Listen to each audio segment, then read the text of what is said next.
Hi, I'm Joe Bia. I'm a service specialist for the G-Force product. Today I'm going to talk about two situations that could occur during a G-Force or Easy Arm installation.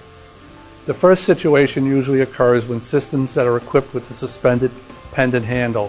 When the system is shipped from Gorbel, the wire rope is spooled all the way up at the system's upper limit and there's nothing attached to the end of the wire rope. At initial power on, these two conditions cause the system's control system to see two different signals at the same time.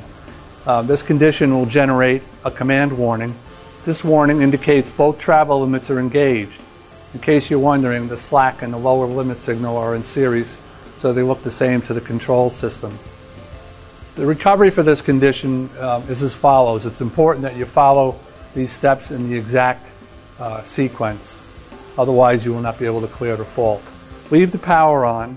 Add some weight to the end of the wire rope. I'd suggest installing the swivel assembly and hook and some additional weight if it's available. Turn the power off at the source by disconnecting the AC power. Then reconnect the AC power and allow the system to power back on. This will take approximately 1 minute. When the power finally comes back on, the situation should be cleared. I'd suggest you lower the swivel assembly slightly to get it away from the upper limit in case someone were to remove the assembly for some reason while the system is still at its upper limit. The second condition that could occur during an installation are the 4005 and 7219 command warnings. The 4005 is a drive fault that's being caused by low AC voltage as indicated by the 7219 error code. When the incoming AC voltage is too low, the system will stop and give the command warning. Just because the panel may indicate that you have 208 volts AC does not mean that you have 208 volts at the unit.